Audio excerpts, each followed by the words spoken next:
करार हा काय झालेला नाहीये. जेव्हा करार होते त्यावेळेला अध्यक्ष म्हणून होते, त्यांनी 4,827 कोटीचा लमसम अमाऊंटला त्यांनी सांगितलं की मंजुरी देऊन देण्यासाठी करून घ्या म्हणून.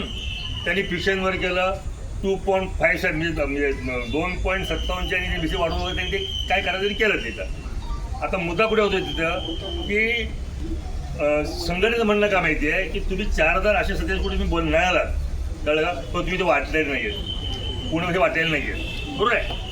आता 16 ते 20चा करार जो झाला तो का आपल्याला शासनाचा फक्त वेतन आयोग जो आहे तो वेतन आयोगाचं परत सूत्र दिलं, पण आपल्याला वेतन आयोग लागू केलेलं नाही आहे, बरोबर.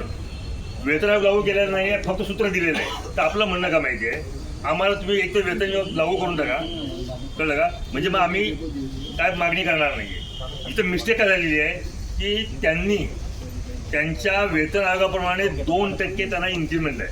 दर आपला दर किती आहे 16च्या अगोदरपासूनचा 3% आहे. म्हणजे 14मध्ये 15मध्ये आपला इन्क्रिमेंट कधी जास्त मिळतो 3% इन्क्रिमेंट मिळतं आपली, बरोबर.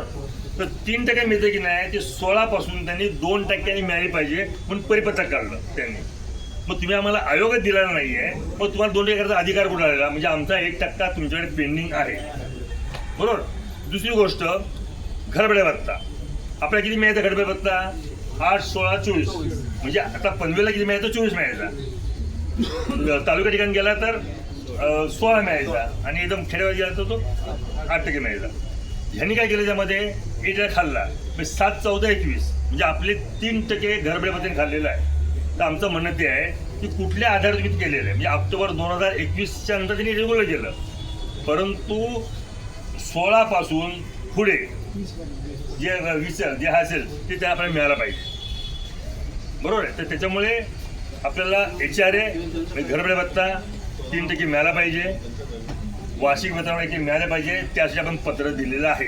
ती चर्चा चालू आहे. जसं आपण पत्र दिलं आहे भांडतो आहोत तसेच STमध्ये असलेल्या संघटनांनी कृती समिती केलेली आहे, त्यांच्याकडे तो विषय त्यांनी घेतलेला आहे. म्हणजे सगळ्या विषय तो घेऊन रेटा लावलेला आहे आणि ते आपल्या हक्काचं आहे, आपल्याला नक्की मिळेल. म्हणजे 16 ते 20च्या करारामध्ये झालं तर नक्की मिळेल. आजच्या